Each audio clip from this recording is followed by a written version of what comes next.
So we're really delighted to have 4 fantastic panelists today. And what I've asked everyone to do is to speak for about 5 minutes, focusing on one piece or one aspect of AIDS cultural production.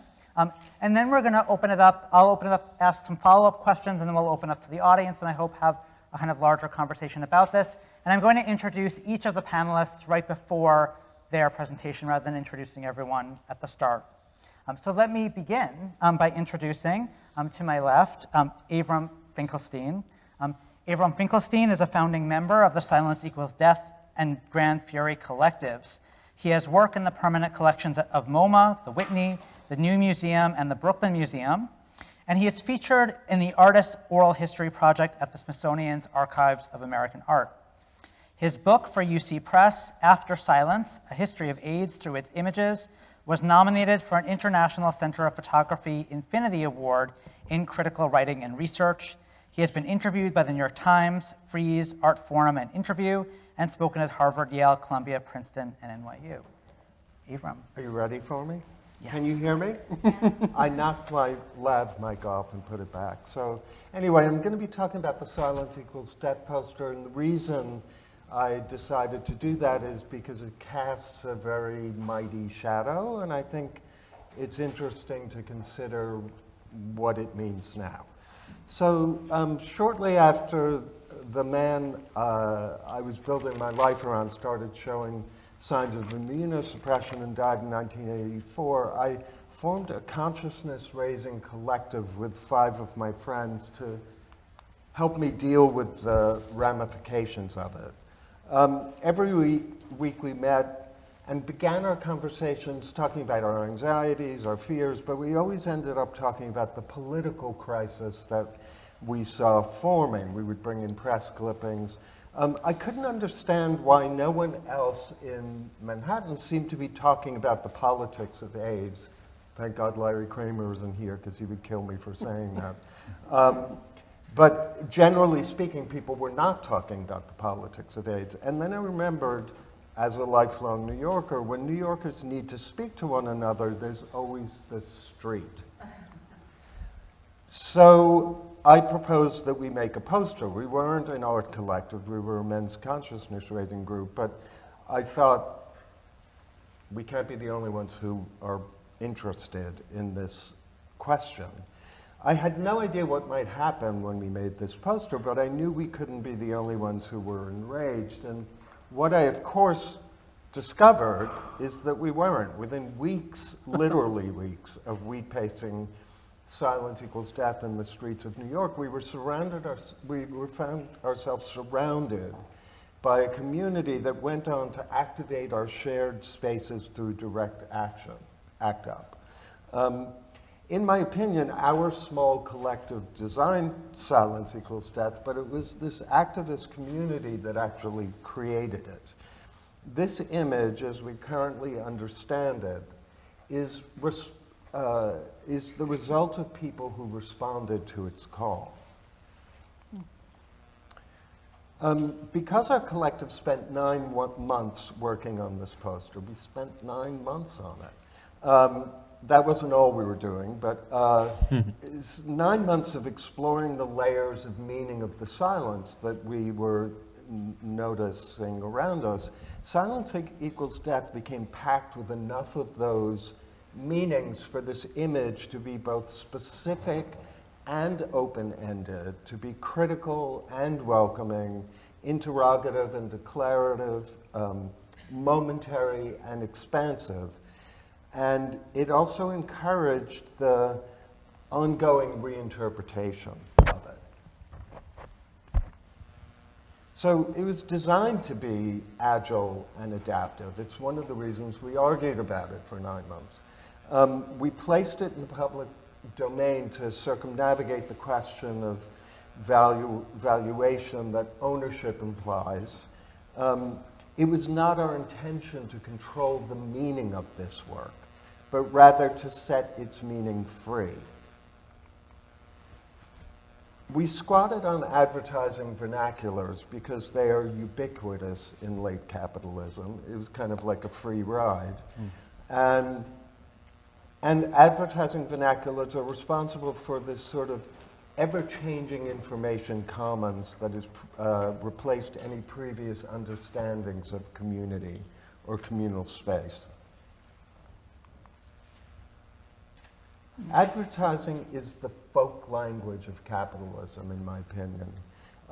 Folk languages solidify their own form of storytelling, their own form of literacy, and they essentially help us communicate amongst ourselves as to how we experience ourselves.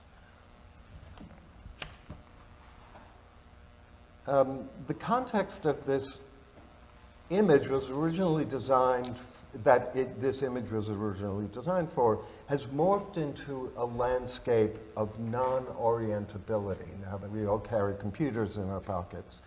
And it's one that's been turbocharged with digital accelerants. So the internet barely existed when this image was conceived of, and in the wilds of the internet, the mass death experience that this image was meant to articulate has been transformed into what I think of as unmoored content.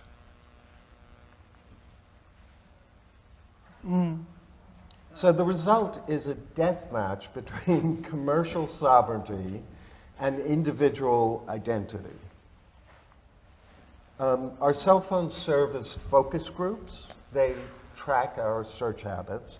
So they deliver parallel archives to us through algorithms. You all know that.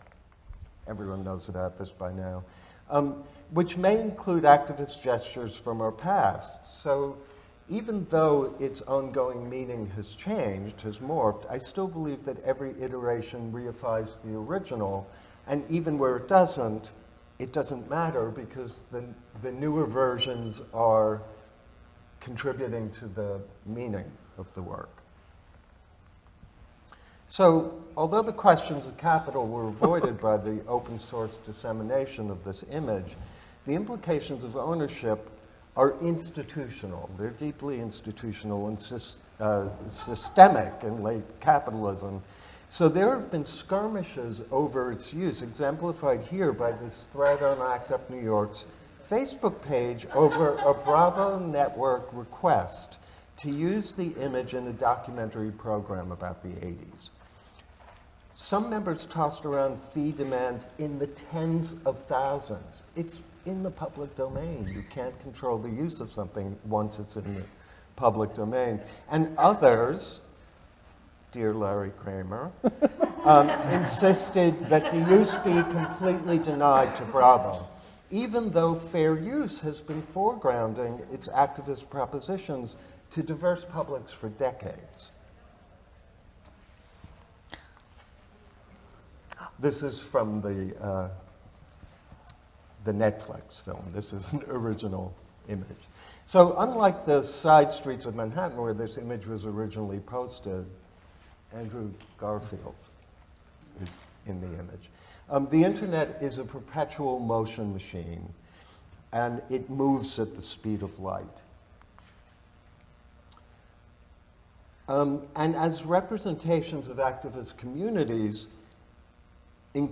now increasingly involve online articulations of them, novel meanings of this work have evolved, each of which reinvents it as original content. So I think some people might be freaked out by it, but I'm personally thrilled by that aspect. So if you Google silence equals death in the 21st century, its personal, political, and commercial meanings sit side by side, potentially stimulating newer forms of discourse. I'm good with that. In 1994, as an aside, Lee Edelman and Doug Crimp had a very public argument in New York, in which Edelman claimed that the image was much too vague to have any meaning, which Crimp countered by pointing out, this is a band, I don't know why they have this name. Crimp countered it by pointing out that its meaning was not academic. It was actually an activist work and couldn't be Did I break the clicker? No. But I would say that if we study the intentionality of this work, this is from a Spotify animation about the genesis of silence equals death. It's amazing, actually. Why they did it, I don't know. It's not totally accurate, but it's fantastic. The meaning of this image was always meant to remain in flux. It's very intentional. And every gesture that you're looking at is an indication of what silence equals death is becoming, or has become.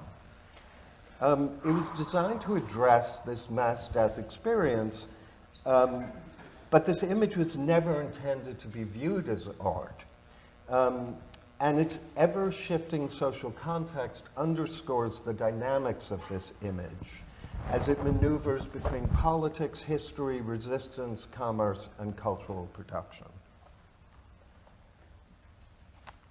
Thank you so much, Avram. Our next panelist.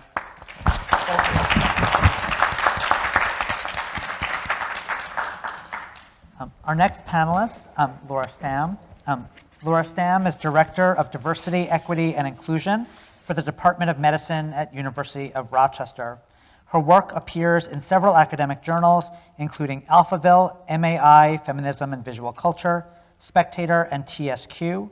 Her book project, The Queer Biopic in the AIDS Era, was released this year with Oxford University Press.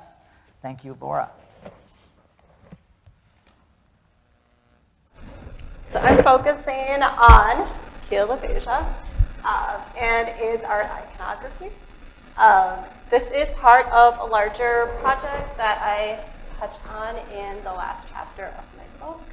There's also a chapter on Tom Cayley in my book, colleague of grandparents.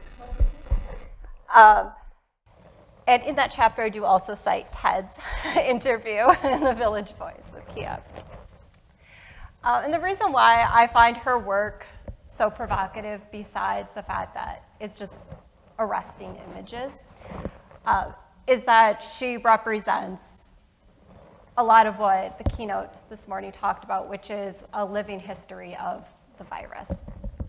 And as someone who isn't what we think of as a typical AIDS activist, obviously she's a woman of color, but she's also someone who was born with the virus and was raised by, obviously then, a mom living with HIV and teaching her daughter how to live with HIV and become an activist, and involved her in ACT UP work. And thus, this history becomes transcribed in all of her work. Sorry, it's awful. So this image is from her most recent exhibition, Prepare My Heart. It's on display in Fotografiska in New York City, and it's actually her first solo exhibition, which is pretty amazing. But this image, I risked my life for you. For her, she talks about the ways that many people growing up that she was in relationships with would tell her when she went to break up with them that she couldn't because they risked their life for her, and the sort of like emotional abuse of having HIV and trying to have romantic and sexual relationships, while also feeling like HIV defined who she was, but wasn't the thing that she wanted to define romantic relationships with. Which also, again, goes into stigmatizing of HIV-positive bodies and marking them as sexually deviant instead of bodies that can and should have sexual pleasure as well. Followed by this image with her current partner, She Knows and She Loves Me Even More. So countering the stigma of asexuality, or like thinking that safe sex means having no sex, and also pointing to current times when people who are undetectable can safely have sex without fear of transmission. And that having HIV is part of who she is and makes her partner love her more because of the ways that she's mobilized her art and personal history with the virus. But one of the other things that I find so interesting about her art is the way that it engages with much classical AIDS art iconography. And so here's little baby Kia. The photograph is titled Our New Spokesperson. It's dated 1994. So I believe she's 4 or 5 years old at the time. And this really shows the ways that she was brought up in silence equals death, ACT UP, Grand Fury, art imagery, and the ways that that shaped her understanding not only of herself, but also what it means to be an activist and an artist. I think we see these histories of famous Grand Fury images. Kelly Doesn't Kill, Greed and Indifference Do, as well as Read My Lips. And these images that have a certain amount of political charge, as well as like an erotics to them, and did not denying the fact that people who have HIV also have full lives. And then finally, silence equals death image. Of course, can't avoid it. But this whole idea that telling her life story is a way of telling a history of HIV and AIDS that we don't often see, not only as a woman of color, as a queer woman of color, but also as someone who has lived with HIV and can look back and see what it means to be a child living with HIV and what it means to grow up and create a history of HIV-positive life.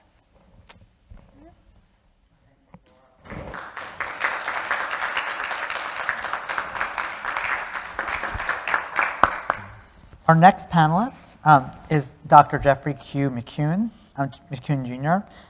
Jeffrey Q. McCune Jr. is the director of the Frederick Douglass Institute for African and African American Studies and the Frederick Douglass Associate Professor of African American Literature and Culture at the University of Rochester. He's the author of the award-winning book, Sexual Discretion, Black Masculinity, and the Politics of Passing. He is presently completing 2 books, Disobedient Reading, An Experiment in Seeing Black, to be published by the University of California Press, and On Kanye, a book that examines the wild genius alongside the cost and complexity of Black iconography. Dr. McCune has been featured on Left of Black, SiriusXM's Joe Madison Show, HuffPost Live, Pitchfork, and was also a guest expert on Bill Nye Saves the World. Jeffrey. Wow.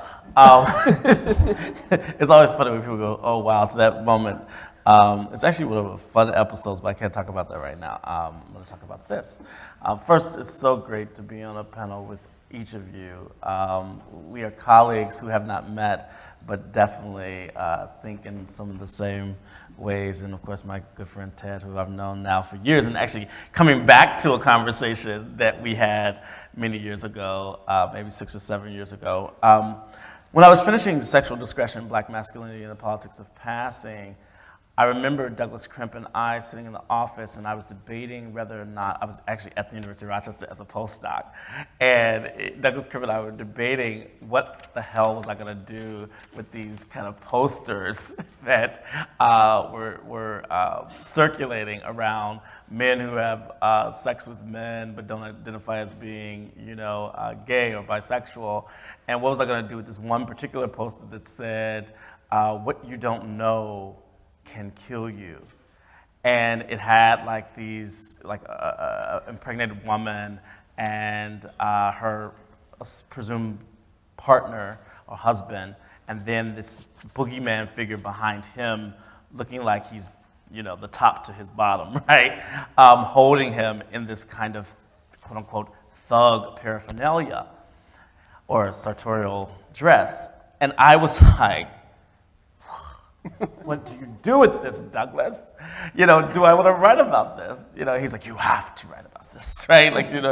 And so it was, I do want to honor Douglas's spirit and being back at the University of Rochester. I don't do anything without his imprint. But I want to say that when I was dealing with that image, one of the things that I was trying to understand is how is it that black men became the problem in the first place? How is it that the black body in its physical frame, right, becomes a site of demonization, criminalization? How is the art of the body, the art of the work, how does that become a site for non-protest, right? Why did no one ever, right, come out to the courtroom? Why was it me and two other folk in the courtroom as this young man was being tried? So in February 2013, Michael Johnson would have unprotected sex with another college student he met on a dating app while knowing of his status as HIV positive. This student, who admits in a deposition that he had unprotected sex with, quote, friends and ex-boyfriends he knew was, quote, clean, contracted HIV and identified Michael Johnson as the individual transmitter. After they collected enough evidence that they had sex on October 10th, 2013, the St. Charles County in Missouri police arrested Michael Johnson outside one of his classes, and Johnson had not seen freedom until 2018. So on May, I think that's right, I might have messed that up, but I think 2018. But on May 15th, 2015, a jury in St. Charles County recommended that this young black former Lindenwood University College student and wrestler serve a 60-plus year sentence for having consensual sex while HIV positive with mostly young white sex partners he met on a hookup smartphone app. For me, being in St. Louis, Michael Johnson meets Michael Brown at the corner of black demonization. Each case undeniably an admission of the state's persistence in controlling, condemning, and confining its black citizens by any means necessary. Here, Michael Johnson, the young black college wrestler with whom several men, mostly white, hooked up with, was subjected to a scene in lethal theater where all the actors on stage besides himself were positioned as innocent victims while he was the director of his own demise and demonization. And sitting in the courtroom every day, it was clear that a deep animus against racial and sexual difference choreographed everything that happened in the courtroom. For me, all parties involved in this case were vulnerable subjects engaging in consensual sex in the time of hookup culture, anti-LGBT and anti-black sentiments and acts, and in the time of HIV/AIDS. In the courtroom, however, there was one sexual criminal, Johnson, and the rest were considered innocent casualties of consensual sex. This is only made possible in a courtroom where Tiger Mandingo, the name Johnson used on social media and that he was called throughout the trial, became more than a name, but a racialized identity. And the time that was mine today, I really wanted to spend some time like thinking through what it meant that this body was the first representation of what I would see as Michael Johnson. Right, so when the case came through the news stream, I remember sitting in my home with my children and seeing young wrestler, and this image flashes. And I remember not having a grammar for being able to read this image beyond sexual, right? Because I had been so conditioned in our society to read in anti-black ways, to read this body not as one that was art, that was worked on, or worked for, or worked with, or worked in, right? None of those things I saw, but what I saw was a cod piece that suggested sexuality, sexual lasciviousness, some type of reference to jungle, right? That takes me back to when I was a graduate student at the University of Nebraska as a young person trying to find the images on the Advocate magazine, and the only Advocate magazine image that I could find of a black person was that of a black man in Africa. Right? So I have this real connection between this. And so this is a part of my next book, Disobedient Reading, right? Because it would be easy to read this image, right, as in the canon of black bodies as athletic and sexual and all these things, right? But I think that if we begin to read our images more disobediently, right, we grant this image a space that disconnects it from HIV criminalization and does not use it to enable it. I'll stop there.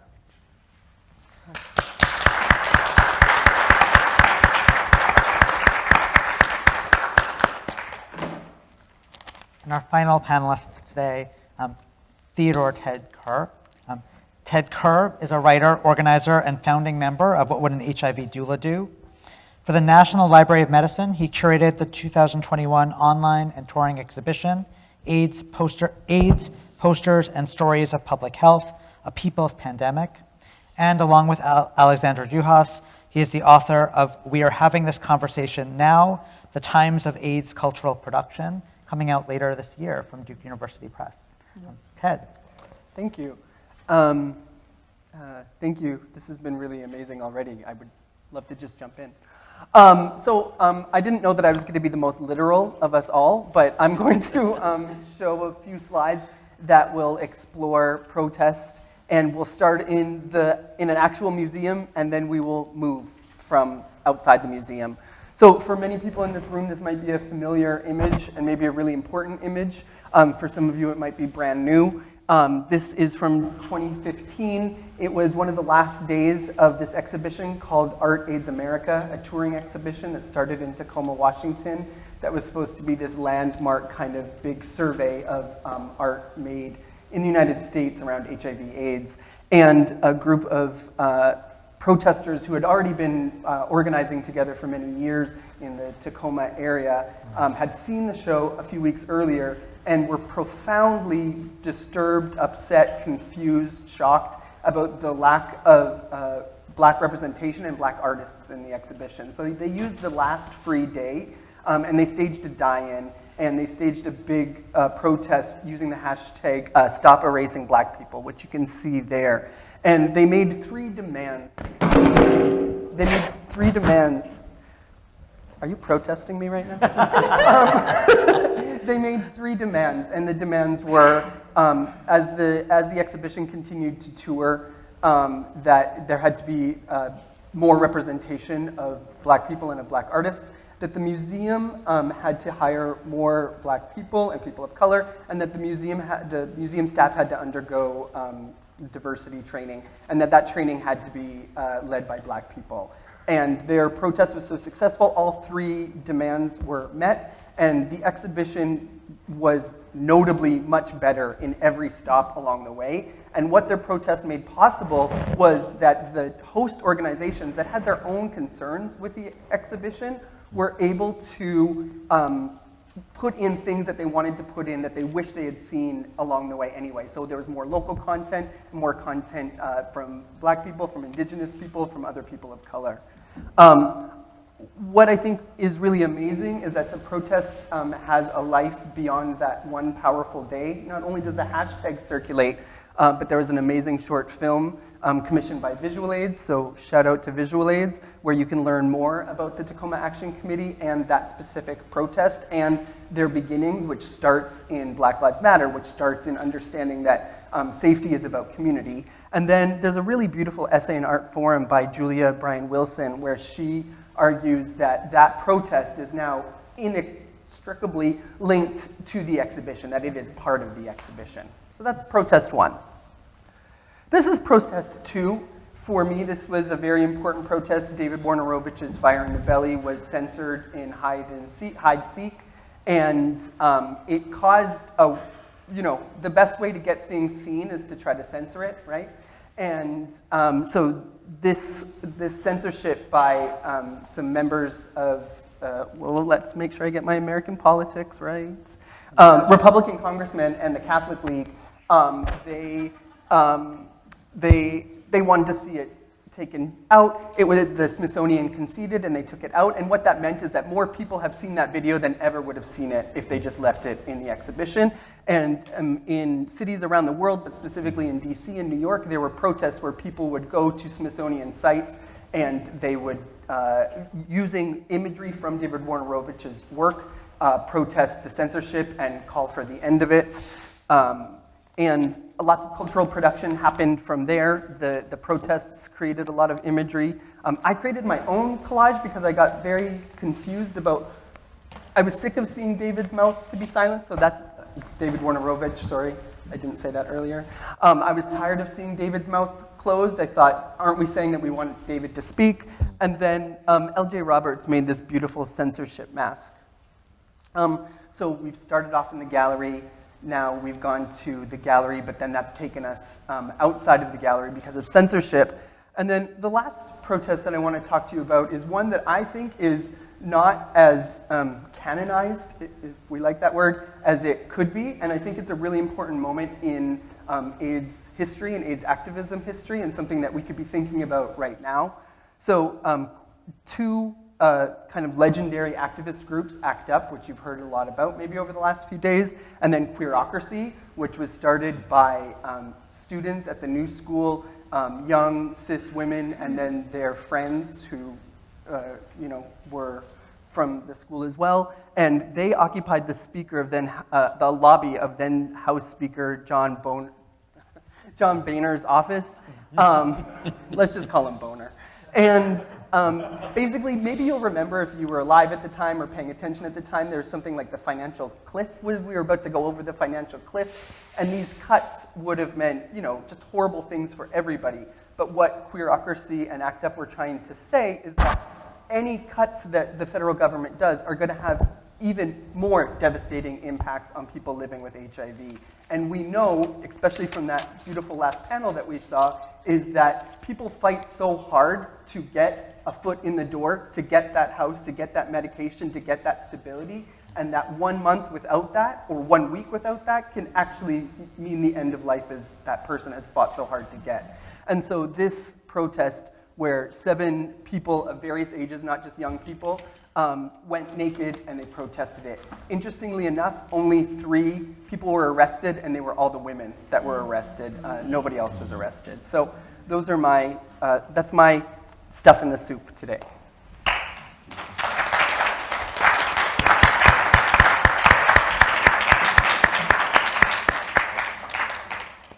Thank you so much for these really rich presentations. To get us started, these presentations partly have me thinking about, what are the ways that art, as we think of it often, and protest overlap? And I think one of the key ways that they overlap is the demands for attention that art and protest make, but often in different ways. But one of the threads, actually, I think, throughout these panels, I think, to borrow your term, Jeff, the art of the body, right? I think in all of these presentations, we saw different forms of the body as art. I'm thinking from Abram, from the tattoo of silence equals death, up to the to the poster, to the image here. And I guess I want to press on that a little bit. Should we actually be thinking about protest as an art of the body? Is that useful, or does that obscure something to talk about protest as the art of the body? Anyone can, we don't have to go in order, anyone can jump in. What a complex question. I think that I've been thinking a lot about corporeality as having to be, as being attached to questions of access. And I think accessibility attaches late capitalism to class and healthcare.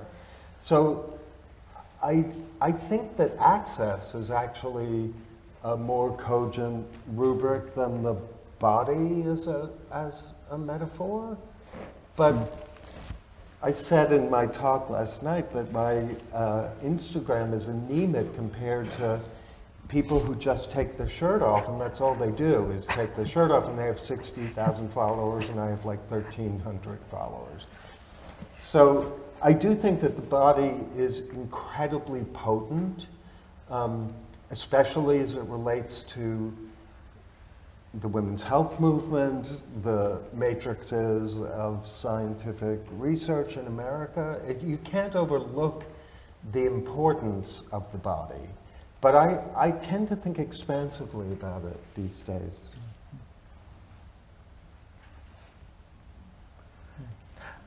I guess I would maybe pivot towards kind of, when I was thinking about art of the body, or even thinking about these bodies, right? I think we can't ever forget or detach or like rest in the capitalist impulse to forget that the body is always a product of labor. And for me, particularly the Black body, and particularly Michael Johnson's body, and particularly Michael Brown's body, is both dispensable for some, but so valuable for others. And the art of the body for me is the ability to really rest in that tension, right?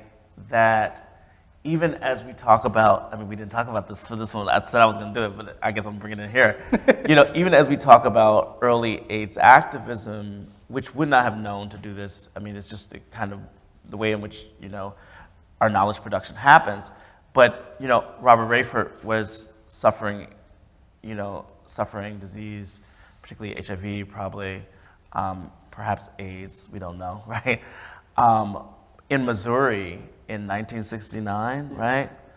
And that becomes like one of the first cases now known, and that means that, you know, HIV as this kind of originary like idea of being a white gay man's disease because of what we saw happening to white gay men's bodies, right, is actually a misnaming of kind of like what we now know as a largely African pandemic across the world, right? So it repositions us to move from our localized US-centered location where AIDS is still ravishing people I know in sub-Saharan Africa, right? Not to say that it's not still ravishing folks right here, and often it's you know, Black, queer, trans, you know, women, right?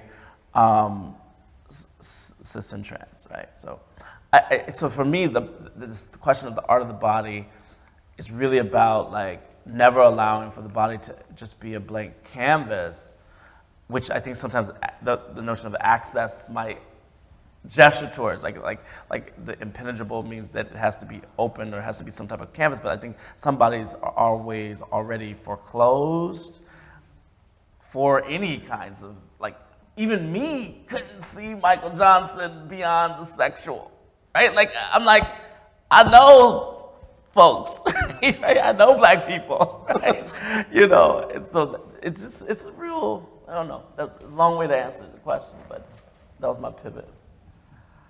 I mean, it's such a almost controversial question because the word art there is doing a lot of work. You know, it can be dehumanizing, right? Art is like is a body an object, right?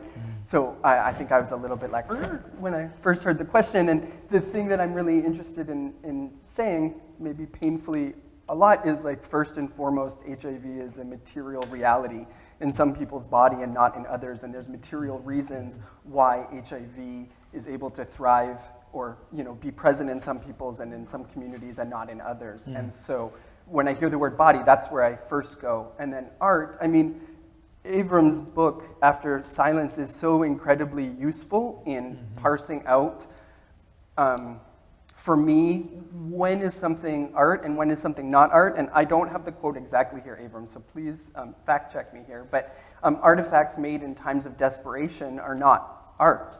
You know, and I think that's a really important thing. So like if so I'm interested in like, but the exceptions there would be, or the caveats would be, when somebody wants their body to be art. So I'm thinking of your presentation, I'm thinking of Kia's work, right? Like that's a choice. Or even your presentation on Michael, right? Like that's a choice there. And then the last thing I would say, especially in relationship to what Jeffrey just said, is the reason why HIV, this is my opinion, the reason why HIV was first noticed in white gay men is not because they were white gay men, but because they were white young men. And I think it and I think that's like soldier age, and I think it triggers some kind of national fear. Like if our white young men are dying, then our nation is in peril, right? And we know from Robert Rayford's story, but we know from countless people in the 70s and early 80s that they were living and dying with a mysterious illness, and those deaths were just chalked up to drug use or to being poor or to living on the street. And so I think the question we always have to ask ourselves is, when did we get used to some people dying and some people not dying? And we found that again at the beginning of COVID, like, oh, they're old, or they're overweight, or they're sick already, and we just thought that was okay. And so all of that, your question is, whew, good morning.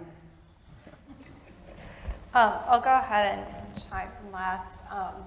That is like very much so how I think about Kia's work, particularly in relationship to histories of PWA or person with AIDS photography and the sort of like ethnographic iconic images. So Teresa Frere's man dying with AIDS image, where there's this very sickly young white man with his family all around him, watching him, suffer and die, and that becomes the postcard for AIDS.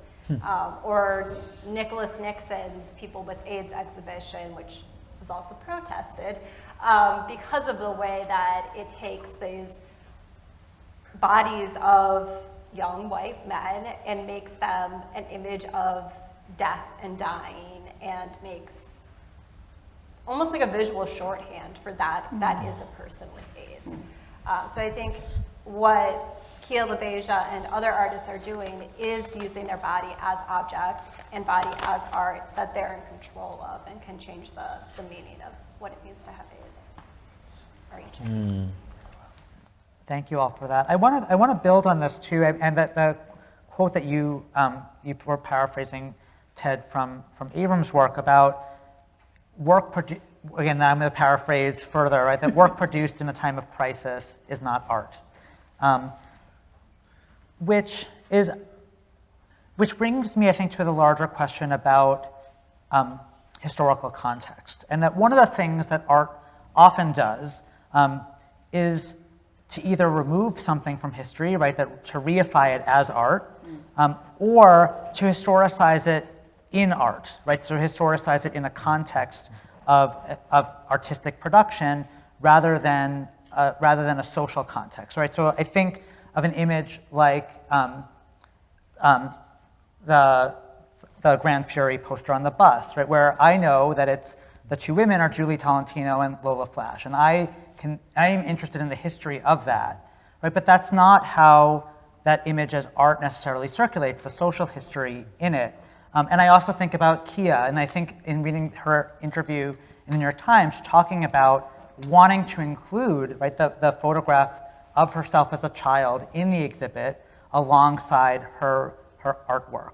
And I guess I want to ask, like, is to present something as art necessarily to remove it from history, or are there ways to push against that?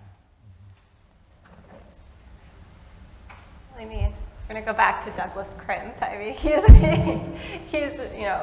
wrote and spoke about this a lot, which is the whole idea that the slogan of great art lives forever, meaning that it lives forever because it can be understood outside of any context and just be appreciated as great art. Which makes AIDS, that sentiment makes AIDS art not art, in a way. So I think it's really a matter of reorienting what we think of as great art, really, and being able to understand that things have meaning and have artistic value, not in spite of their cultural context, but because of them. Yeah, this is you're making me think about something that has been a current debate, and maybe in my head, but I think it's between my friends, around why is queer always triumphant? Why do we not talk about sometimes queerness, like things like, shade or like queer glamour, right? Some of these things are really perverse and problematic and like injurious. And so I'm wondering, why is art, and this might be so antithetical to the space we're in, but like why is art always having to be, triumphant or like have like these kind of long histories, or like for me, why are we putting it to so much work? Sometimes what is actually fascinating about the quote from Abrams' book, to me, is that desperation itself produces the conditions under which the only thing that one can sometimes produce is art. Right? Like, it's like, for black folks particularly, like, I always go to black folks because that's what I know. But like, you know, for black folks particularly, and for, I would say, for folks who are living with HIV/AIDS, right, I do think that sometimes in the most desperate situations, right, even trying to like write a letter, right, is hard. Like it is and so when people archive those letters that people were writing to doctors, can you save me, right?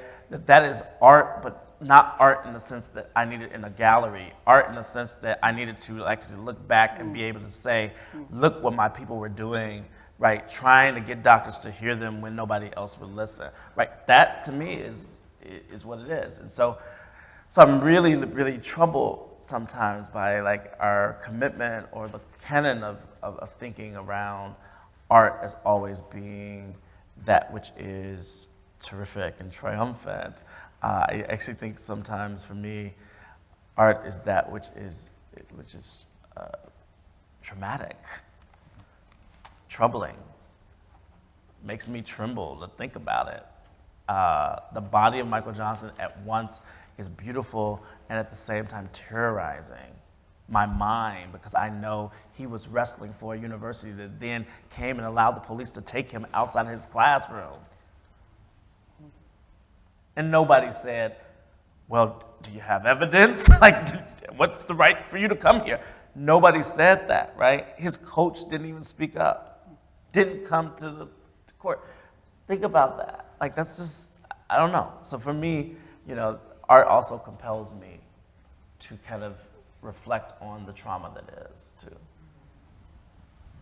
I think that you're also hinting at something else, which is art is a system of valuation. So in a way, it supports power structures to name something as art and something else as not being art. And I agree with you. I dealt American folk art, which was never made with the intention of ever being seen by anyone, and not made by people who were trained in the arts.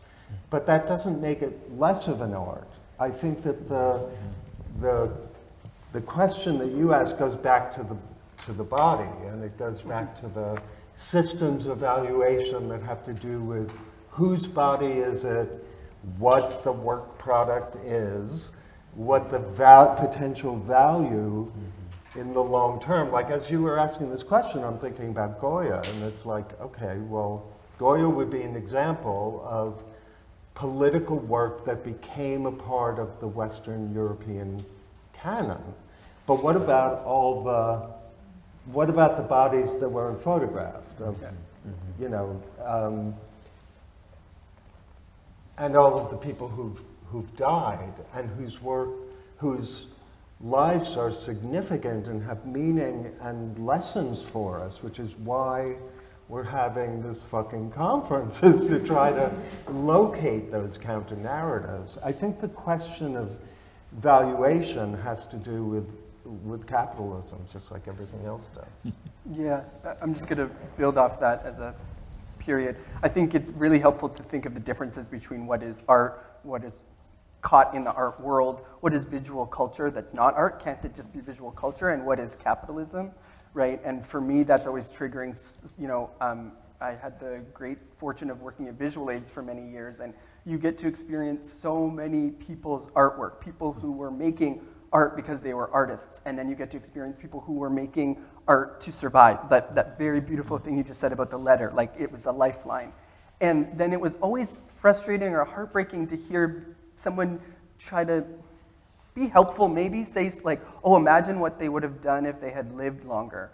And I understand that that question is often coming from a real place of sweetness, but you know, when the office is in the middle of Chelsea, which is like a art world clusterfuck, then it also can bleed into a capitalist question. Imagine what we could still have that we could display or sell, right? And visual aids does such a good job of like making sure that that's not what happens, right? But hearing that question is always troubling for me.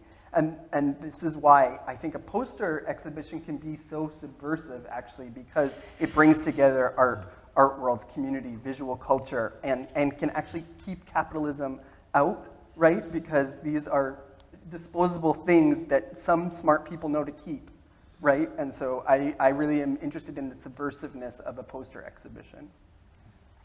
These are so helpful. All of this is so helpful thinking through this. And it makes me, I say this with great love of museums, it makes me think about the danger of entering museums or of work entering museums. That because to place a work into a museum is often to increase its commercial value. And I'm remembering when I was first beginning to curate and I was speaking to gallery owners in Chelsea about borrowing works for an exhibition that I curated called AIDS at Home, and encountering really for the first time an understanding of art as commodity, and talking to someone about, asking what works were available, right, to be borrowed, right, and also the language of connoisseurship, which was a very different kind of language about sort of what work was typical of this artist's canon that would be valued higher for having those features that people valued in it. But I'm interested also then to not simply reiterate that danger, right? To think about also how we subvert it, and so that the poster show potentially, right, as something that, and I think your distinction, Ted, between visual culture and art, which I think is blurry, but a useful distinction, right? To bring culture, right, into the museum is maybe also a way of thinking about how we can bring protest into the museum, right? Not to protest the museum, but to represent protest in the museum in ways that don't dehistoricize it and don't sort of eliminate its protest power. And I guess I'm curious, I'll just put that out there, and I'm curious if that resonates for other people or if it doesn't. Can I just say I want to move in with all of you? This conversation has been really stimulating. Grand Fury, I'm one of those people who keeps things, even though I have no regard for history and its meaning. I just happen to keep things. I'm a hoarder. So I had a number of Grand Fury works, and Tom Kalin had worked with Barbara London, who was the curator of video at MoMA, and as a gesture to her, wanted to donate some Grand Fury works to MoMA. Grand Fury is incredibly dogmatic about not selling our work, like so completely dogmatic, and has become more dogmatic. The very first thing so I brought some works to them, and the very first thing MoMA did was value them. So Grand Fury, in donating the work to a museum, couldn't circumnavigate the question of valuation, because the valuation is cited in the institution. The valuation has nothing to do with the work. And we're all here talking about the difference between how an artist views their practice and how the world views an artist's practice.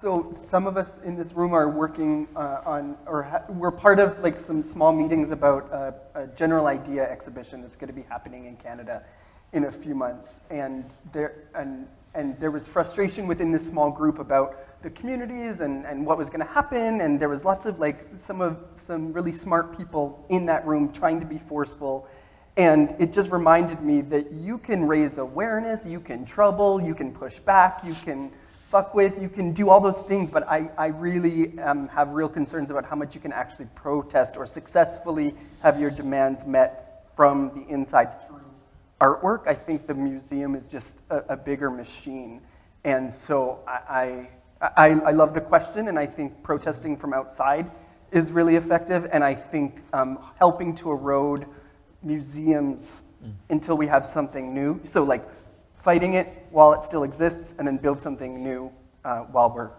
deconstructing it. That's my thing. Yeah. Ooh, there's a word for what I just said. Thank you. Yeah.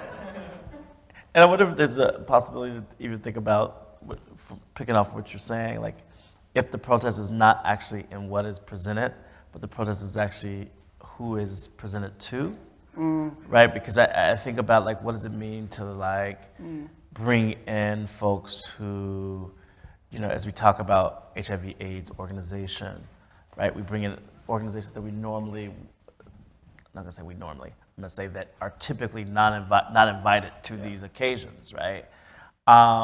Like I was just looking at the image that said, you have your father's eyes, but your mother's AIDS, right? And that poster just shook me, right? But it shook me for a lot of reasons that I think the majority of this audience may have a different relationship to, right? You know, it says your father's eyes, but your mother's AIDS. And it actually did something to me because it wasn't until around 2002-03 that we really started paying attention to how it was that Black women were being affected by HIV/AIDS, right? And knowing that, but knowing that there was a precursor to this blame narrative, right? That you have your mother's AIDS, right? That was under the radar of the larger public, right? That was deep to me. And so I would imagine if my mother came and saw that, and she was here with us, right? Her visceral reaction would actually shake so many people here, and they'd be like, what is going on here? This woman starts crying and screaming at the hands of, right? And then all of a sudden we're like in this moment, which I also think is a protest moment, right? Disruption to this kind of the casual nature of museum, the quotidian nature of the museum, right? That kind of pedestrian nature of it, making it really pedestrian. That's my response to that. I mean, I have more questions I could ask, but I actually want to open it up to the audience to give the audience some chance for questions. And I'm just going to ask again for people just to wait for the microphone to come to them so that we can record it. Maybe. Oh. Thank you. First of all, thanks for the everyone's comments and thoughts. It was super thought-provoking. I have so many things that were coming up as you were all speaking, but I think there's something interesting about museums, and I think in particular, like an exhibition like this.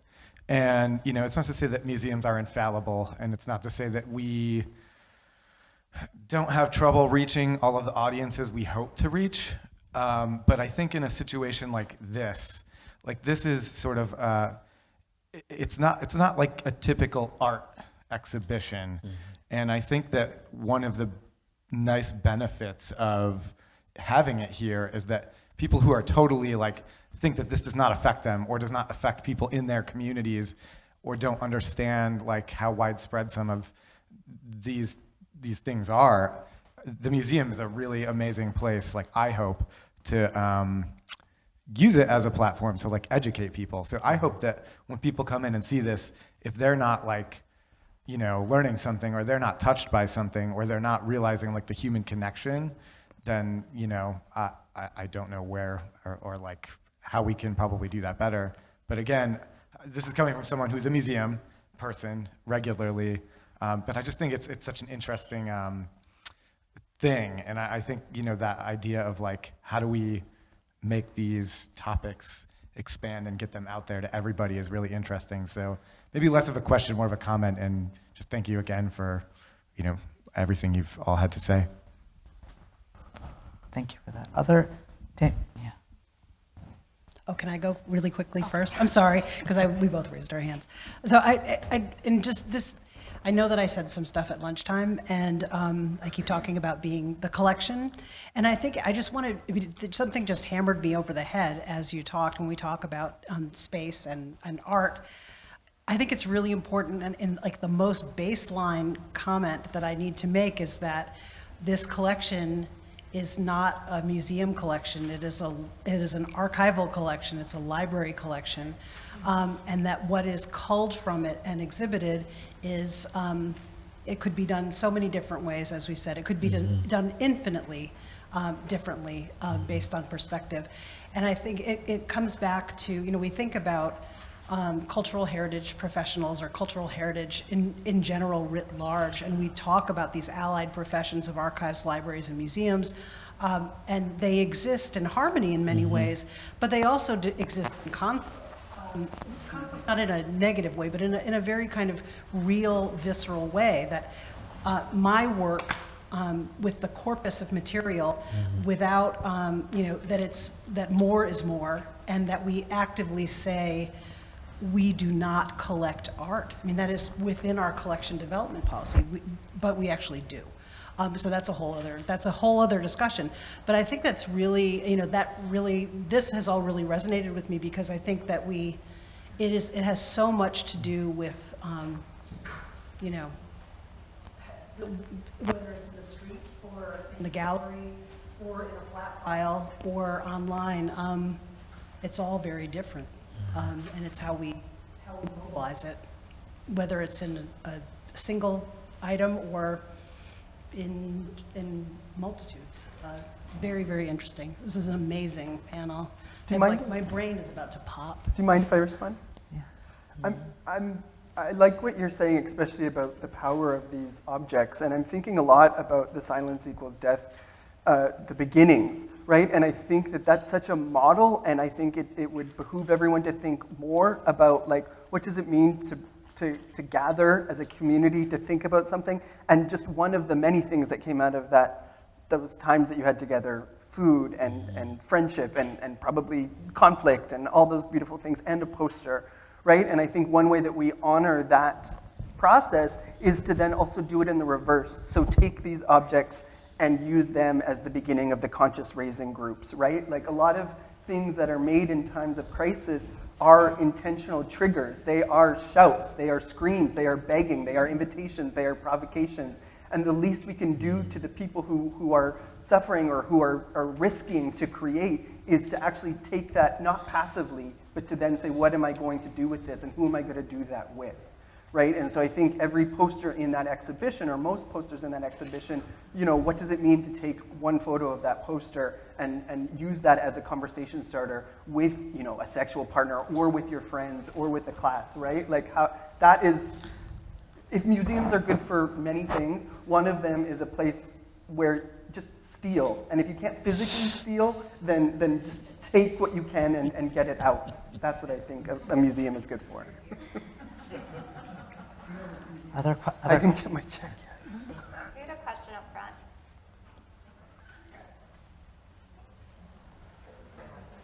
One back there. Yeah. So Jenny. I want to move in with all of you, so speak up. Thank you for that exchange right there. That, I think, was really important, because of course there are some structural differences between history museum and art museums, but there are also some very much non-structural differences between history museums and art museums, and how things get rarefied. But I do want to push on this notion of what it would look like to just take it one more round out, one more spin out, which is, if you understand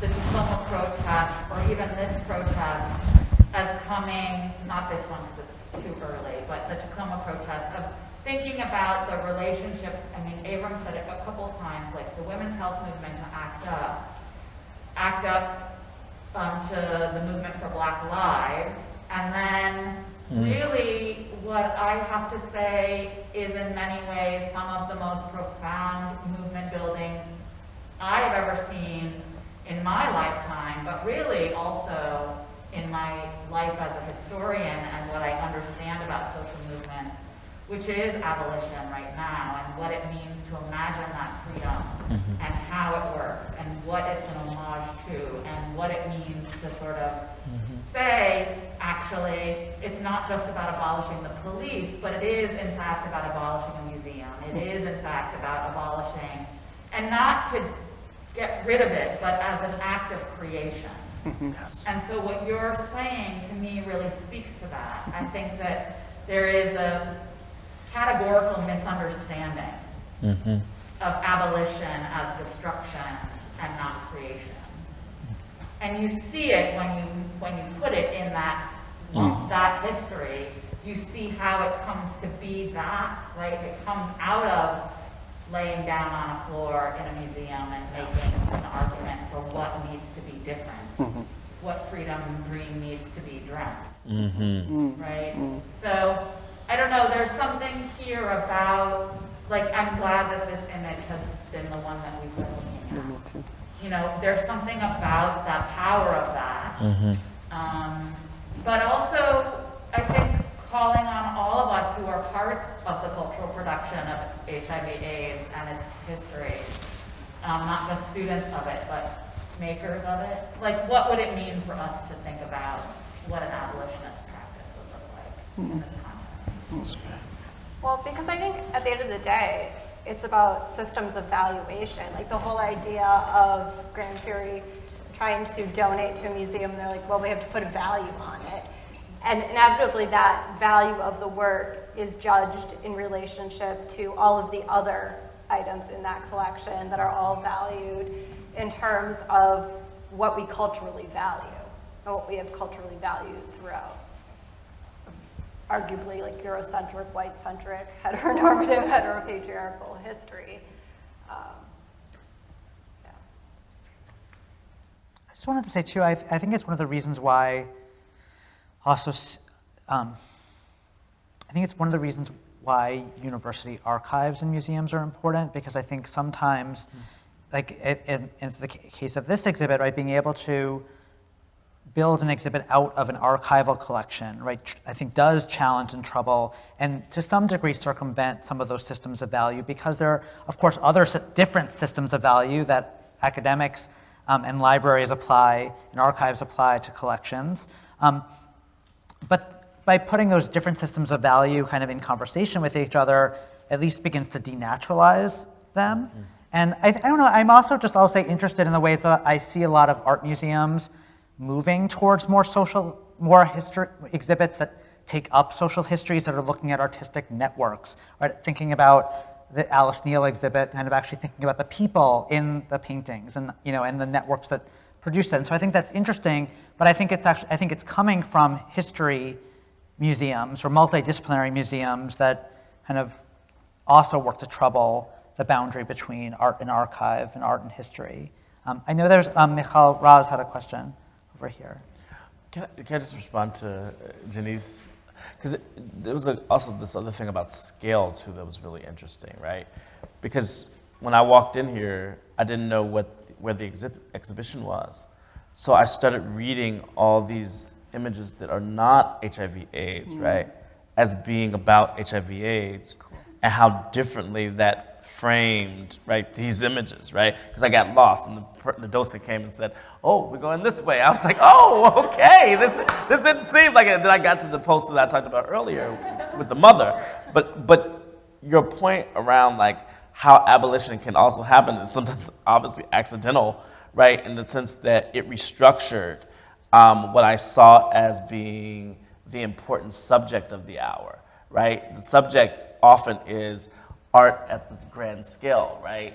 But then, right, the subject now becomes the posters, right? And the posters become the reference for everything else, which is a total restructuring of the museum. So if we had people coming to just see this exhibit who had never been to a museum before, right, they might actually think this is what museums do, right? Versus the other thing was like, what is all this other stuff and all these white people and like this is not the way we do things. Oh my God, you know. So I really appreciated that. Oh, thank you so much for this amazing panel and comments. And my question is a slightly different direction. So I was particularly struck by how the silence equals death and the imagery kind of travels over time and in different spheres and gains new meaning and really fits the moment in different ways. And my question is, has it been co-opted in ways that go counter to what it's supposed to achieve? And I'll just kind of give the context that with the COVID pandemic, there's been a lot of debate about how we learn from history, and particularly from HIV, AIDS epidemic. But there's also been people who've co-opted these arguments to make a counter-argument saying we shouldn't be taking protection. Look at the people who failed to hug AIDS orphans. We were doing the same thing by wearing a mask or social distancing. So essentially using the struggle for addressing AIDS as a way to argue against public health measures, kind of emptying it of meaning or harming it. So I was just wondering if we see similar ways in which silence equals death becomes maybe in a white supremacist voice or something like that. Thank you. I think it can be, and it has been, and in fact, I have in my papers at Fowles Library an anti-abortion use of it that says abortion equals death with a white triangle. Mm-hmm. And I have no idea why Operation Rescue thought this would be the most brilliant thing to do, but they did, because it had the word death in it. But my relationship to that sticker is that in order for anyone in Operation Rescue, we're talking about this sticker was made like at the moment, during that moment. In order for anyone in Operation Rescue to know what that meant, they would have to know about silence equals death. They would have to learn about that. So that's why I was saying, I sort of feel like there is no counter narrative or some way to destroy the continued meaning of this work. All of it has meaning. And I think it goes to almost everything that's being said here about burning it down and, you know, finding the external means of production for valuation. All of those things are true. So I tend to have a very capacious way of viewing consciousness raising. So the collective was based on feminist organizing principles. And the whole point of a women's CR group was not agreement, it was conflict and tension, and that's what consciousness raising means. Mm-hmm. Tension, challenge. So I don't think there's ever a wrong use for individual agency. I can totally disagree and feel threatened by a lot of people who are expressing their agency. I feel that way as a queer, lefty American Jew. But I think that I don't have the frailty that instructs me to feel like I have to counter an alternative use of it. Mm-hmm. I trust that people will encounter information in their own way, and there are many ways in which that phrase and that use has meaning, and it's thrilling to me. There was this, I couldn't find an image of it, there was this, somebody did in the 90s, a poster from Star Wars, and it said silence equals Death Star, and it was it's like, it's so genius right? And it harkens back, like you can't know what that means without exploring its meaning, if that's an answer to your question. I think we have time for one more question, yeah. In the middle.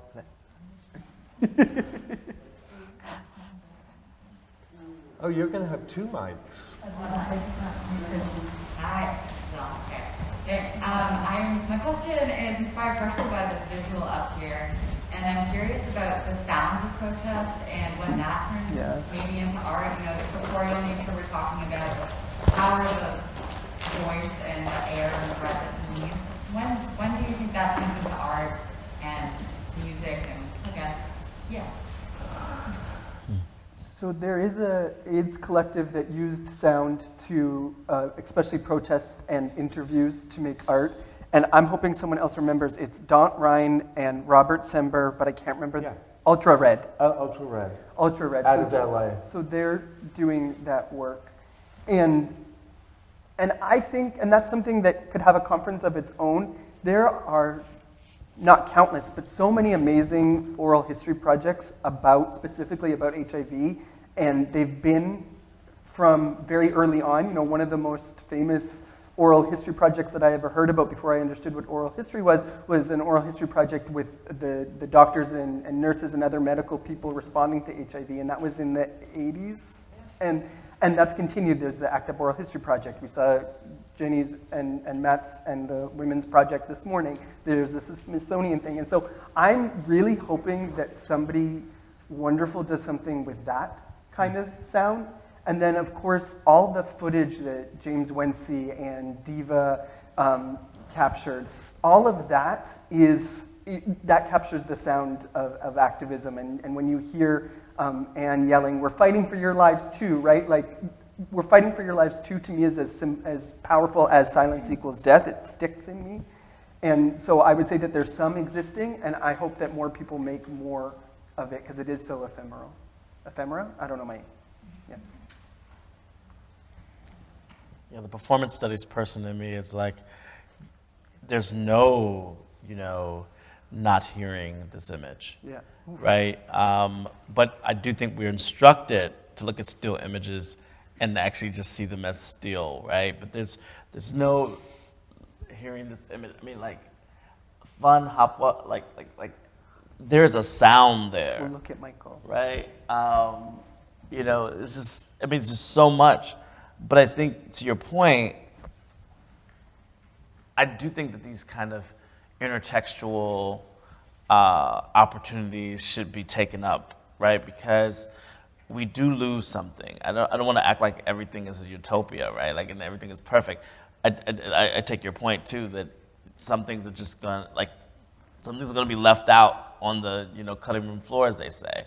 But I think that each of us bring our own kind of sound. Like, for example, the picture of Michael Johnson is actually taken at a ball, right? And anybody who knows what that moment was, that was the dress moment. That's the green room, right? So you got people in the back talking about what they ate for lunch yesterday, simultaneously talking about their next event, simultaneously talking about who they fucking tonight. Like, all these things are happening at the same time.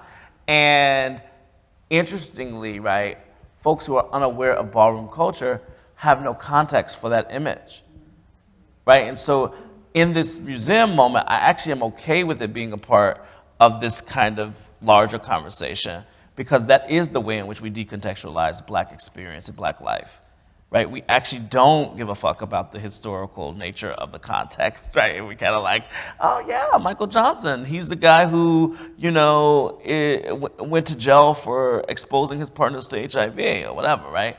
Like, but we don't understand the real dynamics of that. So I really, really appreciate you, because if we could hear those sounds, we also would get, right, the folks who are literally fighting, right, the good fight against, greater transmission through ballroom culture, right? These folks who are actually chanting chants that actually save lives, right? And who are creating families.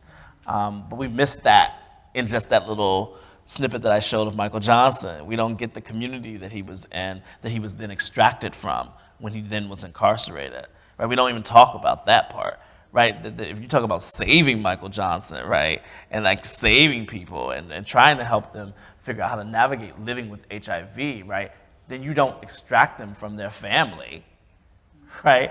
You figure out how to reproduce, these familial structures, whatever they may be, right, chosen and as they should be. So thank you for revving me up on that. It's also nuts to think about that image, because that sort of like campy putting on of Black masculinity that was performed for a community of ball culture, that has like such an insanely different meaning than that image put onto Instagram and then spread out for white America to consume and have no idea why he was wearing that or in what context. Your question is so generous because also it makes me want to just give space for Michael. So Michael's the person whose mouth is open, he's singing, he's the only face we can see clearly. And Michael he lives in Baltimore, and he's been an AIDS activist for a very long time. And one of my most profound experiences with him is he was doing a Robin Hood activism where he was trying to like get this tax passed that would like take a percentage of all Wall Street transactions and give it towards social services. And we were at a protest, and his voice was like raw, like you could hear, I could see the inside of his throat, I could just hear it. And I tried to give him water, and he was like, no, they will listen to me this way, right? So he is so conscious of the way that he can use his voice and when people will listen. And so I just really love the symmetry of you asking about sound while Michael is here yelling with us. We're just about out of time, and so I just want to say, just to build on this point and bring things together, I think what really strikes me in this is that one of the challenges of trying to bring protest into the museum is to capture the visceralness of protest and the things that protest either calls on us to do with our bodies or does to bodies, does to the feelings that it evokes. But what I want to also say about that is that exhibits are not just checklists. They're not just checklists of objects. They are also about, exhibits are opportunities, right? Exhibits are embodiment themselves. And if we start to think about exhibitions as about both the act of curation and the act of the work, but also as consciousness raising, right, and challenge and feeling, I think we can start to think about the connection between protest and art differently. And that is also an invitation to following this panel, to please go and look more at the exhibition. And I just wanted to say that we'll be back here again at 3 p.m. for the next panel. But before that, please join me in thanking our panel today.